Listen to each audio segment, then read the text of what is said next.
Queridos, a gente tem pensado e refletido sobre adoração. E hoje a gente vai pensar um pouquinho sobre qual é a música preferida de Deus. Será que Deus gosta de ouvir o quê? Dido, Britney Spears, os Beatles, Franklin Sinatra, Beethoven, Tchaikovsky ou só Handel e Bach, né? Alguns teólogos brincavam dizendo antigamente que um teólogo famoso chegou a dizer que Mozart era aquele cuja música estava nos céus. E alguém disse, não, tudo bem, pode estar nos céus, mas esse é para os anjos, porque Deus mesmo prefere ouvir Bach, né? Então a gente não sabe como é que a coisa funciona, mas o assunto é importante, relevante, por quê? Porque, embora nós já tenhamos aprendido que louvor e adoração não significam simplesmente cantar no culto ou na celebração, a gente sabe que adoração tem a ver com estilo de vida, com uma vida comprometida com Deus e com a missão que Deus nos dá. A gente louva e adora a partir daquilo que a gente é e daquilo que a gente vive. A gente vai descobrir também que a ideia de adoração concretamente na hora de uma celebração tem muito a ver com a música que a gente canta. A gente associa a arte, né, de cantar e de tocar com louvor e adoração. E é interessante que aquilo que deveria ser tão importante para o bem nem sempre funciona assim. Eu acho que eu nunca vi nada na minha vida, talvez vocês tenham opiniões diferentes, que tenha dado mais problema, confusão, divisão, discussão e tanta coisa colocada em questão como a questão do louvor e adoração, quando os irmãos deveriam estar em união no meio da congregação. Amém, irmãos, né? Então, nesse caso, a gente precisa pensar um pouquinho sobre isso. Porque há muita coisa que não está tão clara assim. Segundo Crônicas, capítulo 5, nós vamos começar lendo, vamos ler alguns textos diferentes, vai mostrar para a gente uma coisa interessante. O Antigo Testamento está repleto de música feita para agradar a Deus. De fato, você tem uma quantidade enorme de textos que falam do elemento cultico, da participação dos levitas. Os salmos falam de instrumentos, de estilo musical, de maneira diferente de apresentar essa arte tão extraordinária que é a música, dedicada e oferecida a Deus como símbolo da gratidão da congregação apresentada perante o Senhor. Então, segundo Crônicas 5, a gente lê um dos textos assim mais, eu diria, apoteóticos do ponto de vista da adoração que a gente encontra no Antigo Testamento. O que a gente vai ler e descobrir aí? O que diz o texto? Segundo Crônicas capítulo 5, o texto diz, os sacerdotes saíram do lugar santo. Todos eles haviam se consagrado, não importando a divisão a que pertenciam. E todos os levitas que eram músicos, Asaf, Emã, Gedutum, e os filhos e parentes deles ficaram a leste do altar, vestidos de linho fino, tocando símbolos, harpas e liras, e os acompanhavam 120 sacerdotes tocando cornetas. E os que tocavam cornetas e os cantores em uníssono louvaram e agradeceram ao Senhor. Ao som de cornetas, símbolos e outros instrumentos, levantaram suas vozes em louvor ao Senhor e cantaram, Ele é bom, que a gente acabou de fazer isso, né?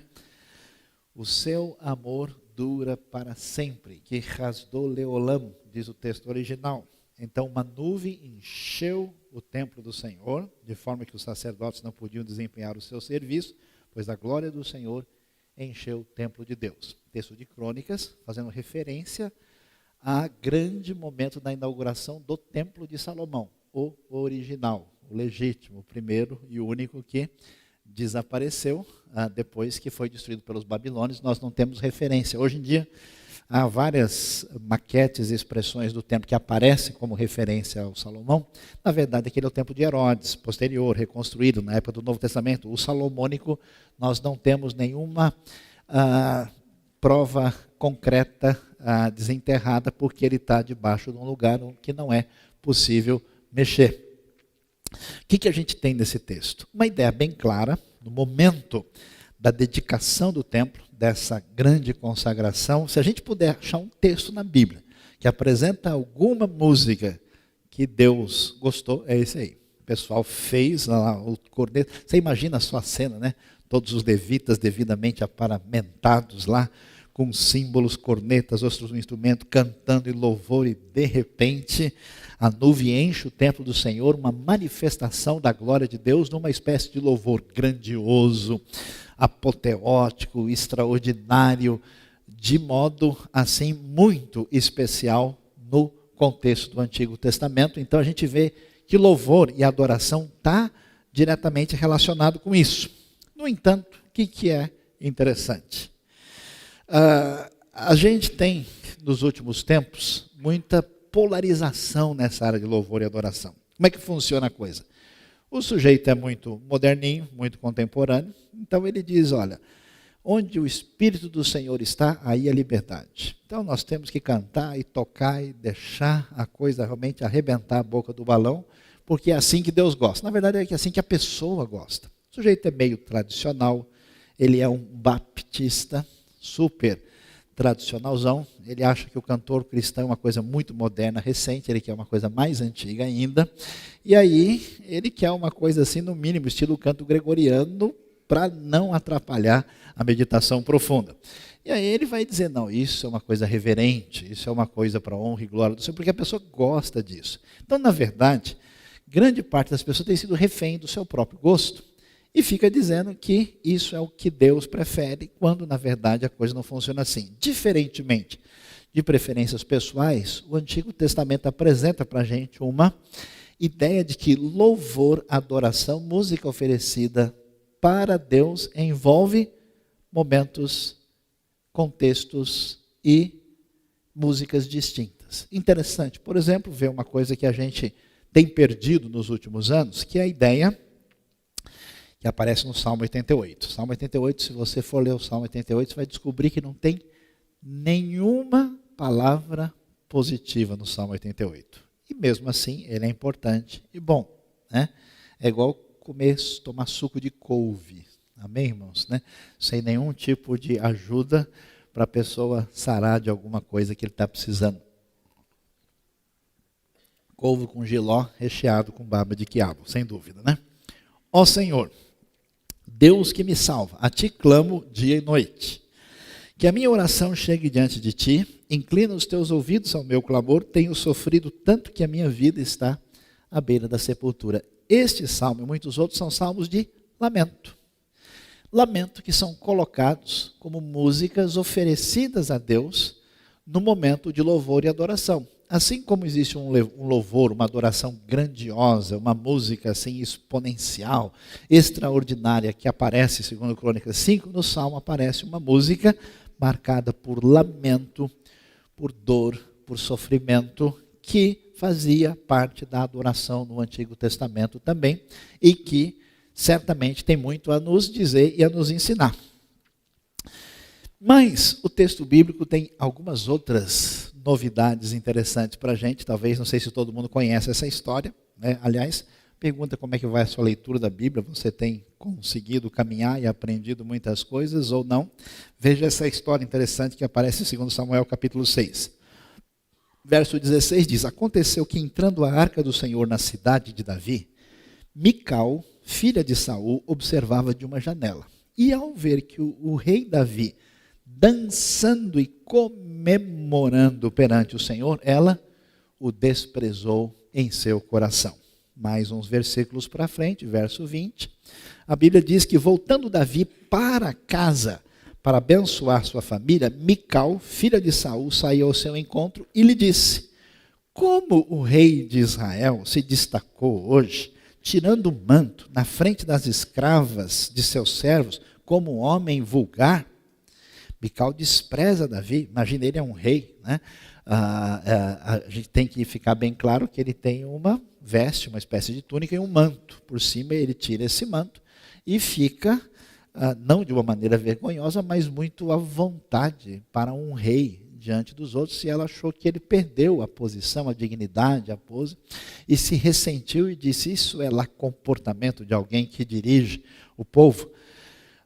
E aí Davi encontra e disse a Mical, foi perante o Senhor que eu dancei, perante aquele que me escolheu em lugar de seu pai ou de qualquer outro da família dele, quando me designou soberano sobre o povo do Senhor, sobre Israel. Perante o Senhor celebrarei e me rebaixarei ainda mais, e me humilharei aos meus próprios olhos, mas serei honrado por essas escravas que você mencionou. E até o dia de sua morte, Mical, filha de Saul, jamais teve filhos. A ideia é bem clara, que Deus reprova a atitude de Mical, ela não é contemplada com a bênção divina, e que Davi tem uma atitude muito importante e valiosa na adoração, que tem a ver com criatividade e espontaneidade. Isso é interessante, porque adoração envolve festa, comemoração, essa coisa grandiosa de adoração, de louvor a Deus. Envolve o choro da alma, o lamento profundo, a coisa que dói lá no fundo, que é apresentada diante de Deus. Isso é difícil, porque a nossa sociedade ela é tão superficial e quer que todo mundo esteja sorrindo toda hora para dizer que você está bem com Deus, quer dizer que o seu machucado não pode doer. E, ao mesmo tempo, você tem um elemento importante que tem sido a discussão através dos anos, né? Como é que uma coisa é bem preparada, ela é fundamentada e, ao mesmo tempo, ela tem aquilo que é fundamental em qualquer experiência de fé autêntica, que é algo espontâneo e criativo. Quando Deus mexe com a vida da gente, a gente faz poesia, a gente cria, a gente faz coisa bonita, a gente faz a coisa que surge do coração. E por isso a gente vê Davi, na hora que ele sentiu a felicidade, ele não quis nem saber se ele é rei, ele não quis nem saber do que está. O importante aqui é que Deus seja celebrado. Quando a gente chega no Novo Testamento, paralelo ao texto que a gente mencionou durante a semana de Efésios 5,19, você tem o texto paralelo de Colossenses 3,16, que diz o quê? Habite ricamente em vocês a palavra de Cristo, ensinem-se a aconselhem-se uns aos outros com toda a sabedoria e cantem salmos, hinos e cânticos espirituais com gratidão a Deus em seus corações. Quer dizer que a gente descobre que o Novo Testamento tem o quê? Mostra diversidade musical na adoração. Você tem salmos, você tem hinos, cânticos espirituais, provavelmente cânticos motivados pela ação do Espírito na vida das pessoas dentro da comunidade da fé. Isso mostra para a gente que nem o Antigo Testamento, nem o Novo Testamento pretende estabelecer amarras específicas sobre o tipo de música que Deus prefere. Por que isso é tão sério e importante? Preste atenção. Há coisas essenciais, fundamentais, muito valiosas e importantes que a gente deixa em segundo plano, que a gente não dá a devida atenção. E às vezes a gente começa a discutir por coisas secundárias. Brigar, discutir, dividir, se desentender por causa disso é errado e é pecado. Quando, na verdade, o que é importante, muitas vezes a gente não presta atenção. E, nesse sentido, a gente vai descobrir que Deus não tem preferência musical. A música escolhida para agradar a Deus, geralmente é feita para agradar as pessoas, e não uma música preferida. Mas, diante dessa situação, quando a gente se reúne para tentar fazer algo em conjunto para agradar a Deus, quais são os parâmetros que a Bíblia apresenta para a gente? Como é que a gente deve se conduzir? Como é que a gente deve caminhar? Qual é a referência? Qual é o caminho? Que tipo de proposta a gente deve caminhar? Vamos começar, para entender bem essa situação, entender um pouquinho sobre os problemas com aquilo que foi considerada a música preferida de Deus através dos tempos, que vai ser muito útil e importante para a gente, especialmente o pessoal envolvido diretamente com o ministério de adoração. O que a gente tem a dizer? Primeiro, há um histórico complicado de conflito entre arte e fé. Por quê? Inicialmente, todos os seguidores de Jesus eram judeus, dentro do ambiente judaico, da cultura hebraica e assim por diante. À medida que esse evangelho atinge primeiro os samaritanos, depois atinge os gentios, o pessoal de cultura grega, de cultura romana e as outras culturas locais, esse pessoal começa a pensar como é que agora a gente vai viver a nossa vida. E eles pensam como é que eles vão seguir a Jesus e como é que eles vão expressar sua fé. Qual é o problema? todo o mundo greco-romano, nas suas expressões culturais, tinha os elementos mesclados com o paganismo. Por exemplo, o teatro, que surge na Grécia Antiga, ele surge diretamente do culto ao deus Baco, o deus Dionísio, que era o deus do vinho e o deus do teatro.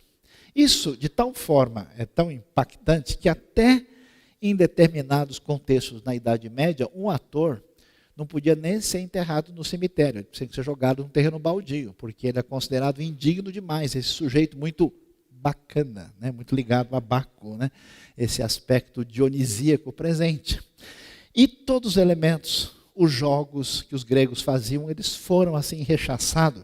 E houve uma preocupação muito grande, e o pensamento de Platão, que achava que qualquer coisa do mundo material e concreto era inferior e que a gente precisava ter somente essa perspectiva etérea e considerada espiritual. E o pensamento de Aristóteles, que achava que a mudança não era sinal de espiritualidade autêntica, fez com que o pessoal fosse cada vez mais tendo uma postura de medo, rejeição e distanciamento da arte, o que influenciou a música também. Por isso, o que aconteceu? Essa ruptura, esse distanciamento, na verdade, permanece em grande parte da igreja até hoje. Houve uma discussão séria, por exemplo, né? Porque uma coisa é você fazer um desenho, fazer uma escultura como obra de arte. Outra coisa é você fazer isso como alguma coisa voltada para a adoração. A própria Bíblia, por exemplo, fala que a arca foi feita, sobre a tampa dela havia 2 querubins. E os querubins estavam lá, mas não com finalidade de adoração. Moisés levantou a serpente no deserto. Havia elementos na própria história de Israel que mostravam que uma arte esculpida não tinha finalidade de adoração. Então, com isso, com essas discussões, na história da igreja antiga houve uma briga muito grande sobre imagens, com a rejeição da crítica do teatro. A ideia era não usar nenhum tipo de ícone. Depois isso começou a retornar toda uma história muito complexa. Isso atingiu a época da Reforma também.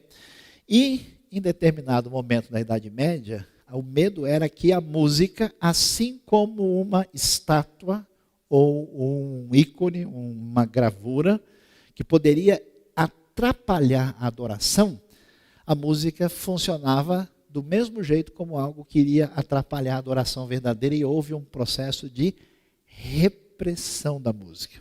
Alguns medievais, na época chamada do canto gregoriano, a preocupação era fazer uma música totalmente transcendente, que usasse, né, as notas, só as notas, não as mínimas, né, as notas do meio, para serem cantadas sem o auxílio musical de instrumento, para que a coisa fosse totalmente transcendente, divina, e não pudesse ter nenhum elemento de humano.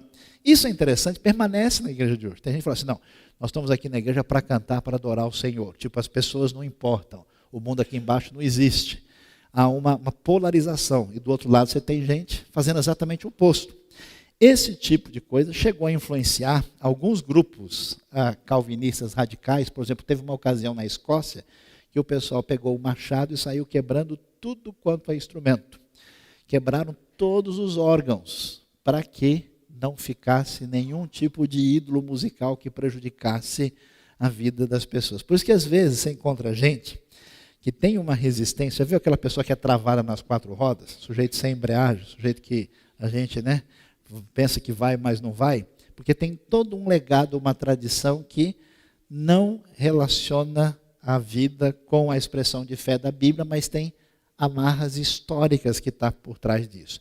Então a ideia dos instrumentos são assim, mas a Bíblia não tem esse tipo de perspectiva. O instrumento é como a voz, como qualquer coisa, que pode ou não ser bem utilizado. Ele em si não é nenhum problema. Então, como é que a gente lida com isso? Quais são os elementos? Quais são as coisas que a gente tem que considerar na adoração, quando a gente canta, toca e pretende agradar a Deus? Primeira coisa importante, a música para agradar a Deus deve adorar e ser teologicamente correta. Por que é importante entender que música deve adorar? Porque em muitos contextos hoje, música deixou de ser de adoração. Às vezes tem um excesso de foco nas pessoas o foco é tão grande apenas nos problemas pessoais, que eu já passei por momentos de adoração onde nos cânticos nem Deus é mencionado. Já viu aquela música Coringa? A música serve para o namorado, serve para o Elton John, serve para o Michael Jackson, serve para Deus, serve para o pai, para o Dia das Mães, qualquer coisa. Ela não diz nada. Você, meu querido que está aqui, quero te abraçar, quero me encontrar. E ela não tem referência nenhuma. Ela não tem direção. Então, é verdade que música usada no ambiente cultico é para adorar a Deus. Ela tem letra que mostra isso com bastante clareza. Ela diz, por exemplo, um cântico interessante, que até hoje eu me lembro com bastante atenção, cântico não dos hinos tão antigos, né? Dizia, tu és bem-vindo ao nosso meio, Deus bendito, eterno Pai, tua presença nos alegra, tua bondade nos atrai. Um cântico bonito, trinitariano, com referência a Cristo, Filho de Davi, Espírito Santo de amor, extremamente bem pensada. Música oferecida a Deus com letra responsável é para ser de adoração e precisa ser teologicamente correta.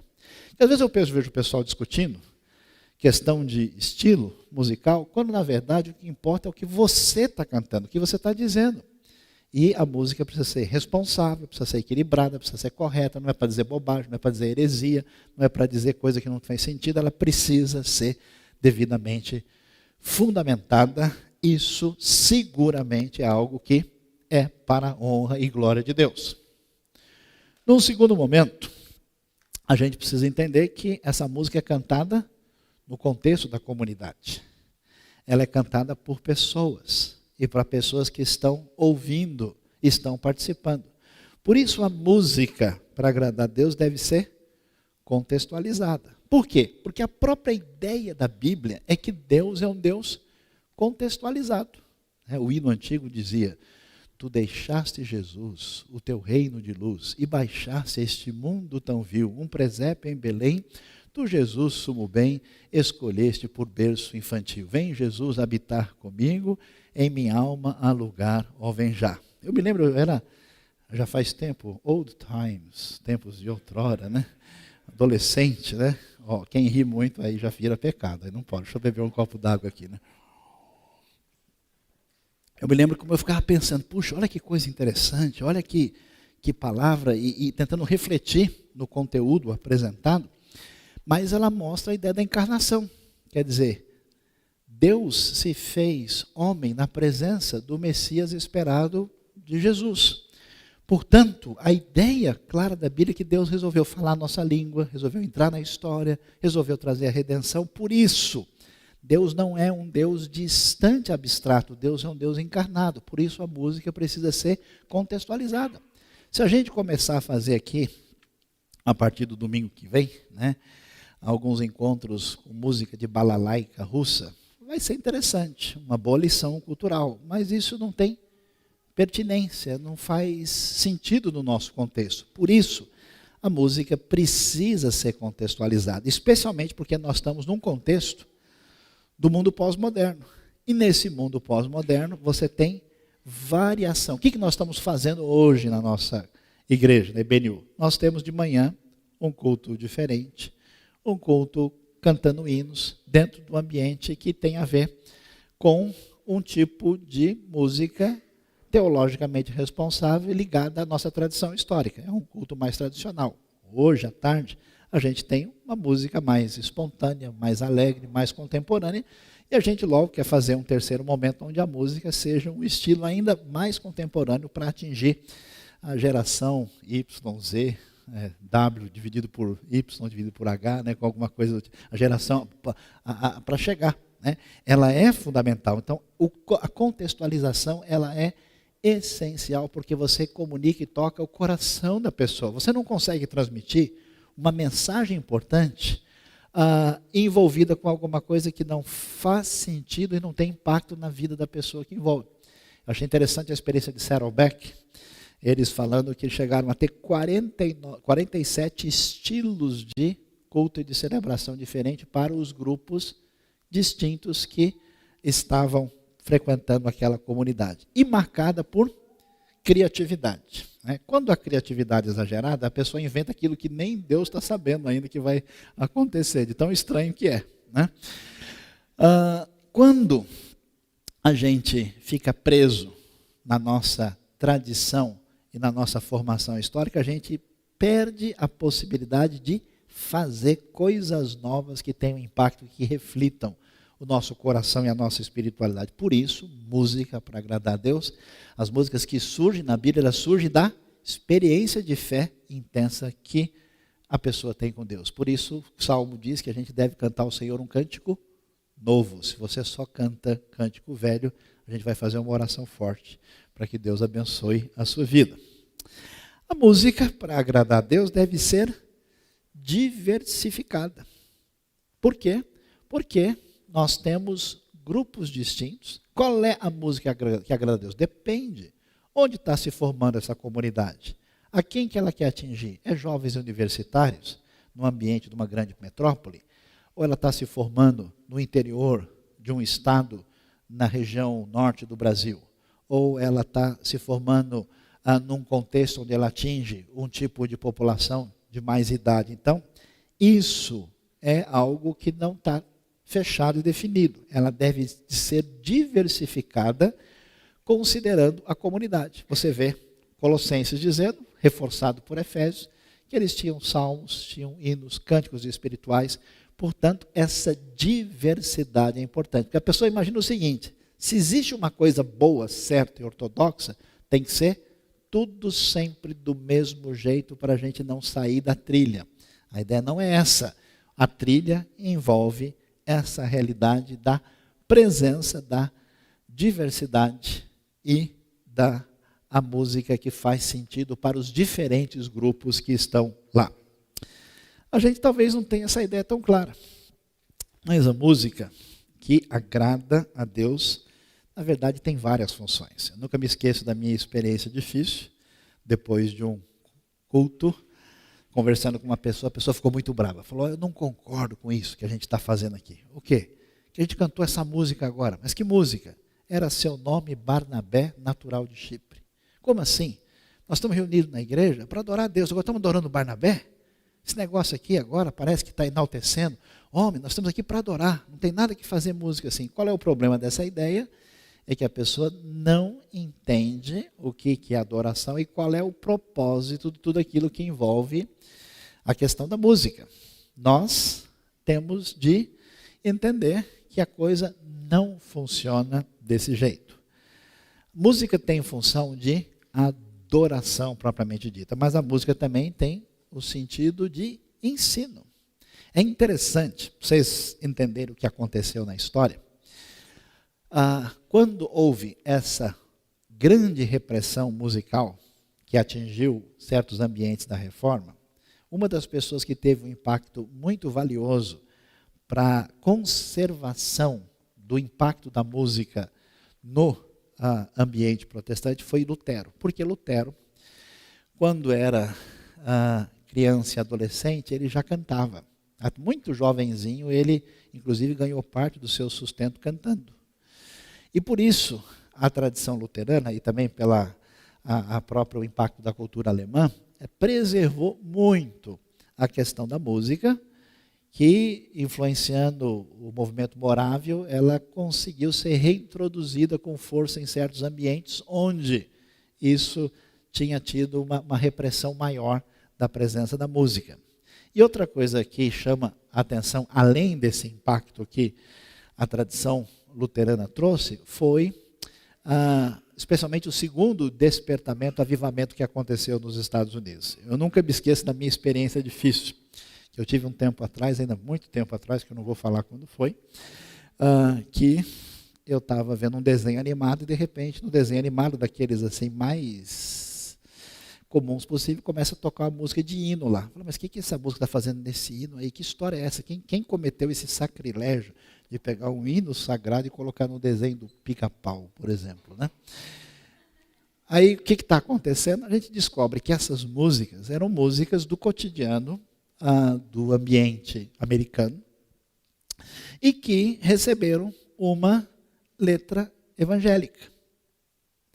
E acontece que exatamente, especialmente no momento do segundo grande despertamento dos Estados Unidos, né, que aconteceu na época de Finney, na época depois de outros, ou mesmo na época de Moody, é que algumas dessas músicas comuns, sob crítica de todo mundo, foram usadas com letras para atingir as pessoas que foram alcançadas em grandes esforços evangelísticos dessa época. Houve uma espécie de contextualização. Mas saibam vocês que tudo aquilo que a gente considera sacro hoje, um dia foi pecaminoso, né?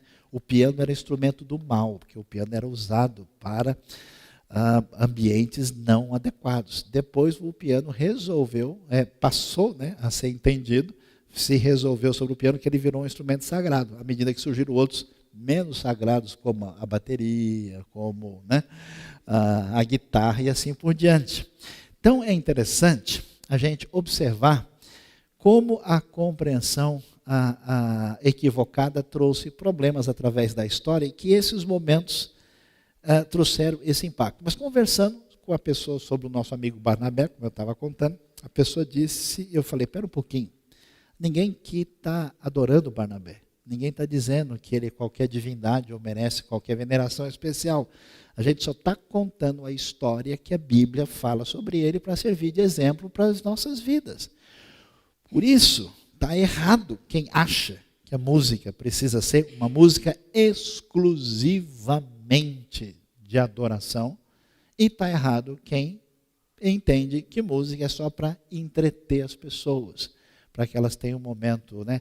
O pastor não chegou ainda? Pregador? Então, põe uma música aí, vamos cantando aí que ele vai chegando. A coisa não funciona desse jeito. Música tem ensino. O próprio Lutero dizia que você tem dois grupos na igreja.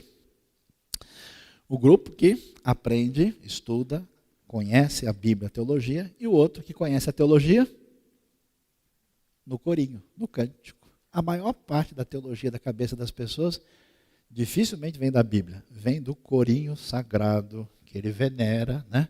Porque na hora do vamos ver o que ele lembra é isso, aquela música é tão legal, né? Aquela é tão joia. Então, por isso a responsabilidade é muito grande, porque na música você ensina. Um dos grandes prejuízos que nós tivemos nos últimos anos, com a nossa grande criatividade de fazer tantos cânticos interessantes, foi a falta de ensino adequado para fazer parte de certas melodias tão bonitas e bem feitas. Música serve para evangelização. Música apresenta a história da redenção. Música fala a respeito, né, daquilo que Deus fez em nosso favor. Música serve, como a gente cantou agora mesmo, para consolação. Tu és meu Deus, protetor, meu refúgio, né? A gente celebra o Deus que tem compaixão de nós, que sara as nossas feridas, que vai atrás da gente quando até a gente desistiu da gente, né? Isso é tão especial. A gente lamenta, chora. Hoje tem essa repressão, né? Que a gente se distancia, acha que não tem. Qualquer coisa que incomoda, a gente entende que prejudica a nossa espiritualidade. A Bíblia não apresenta isso. O próprio Jesus chorou, lamentou, pediu ao Pai, se possível, passa de mim esse cálice. Então não há nenhum problema da pessoa, inclusive na própria celebração, apresentar suas dores diante de Deus. E música envolve confissão. Me lembro muito de um hino antigo que dizia: meus pecados são muitos, como a areia do mar, mas Jesus me revela a sua graça sem par. Veio para salvar-me, o seu sangue verteu, e as delícias eternas Ele me prometeu. Né?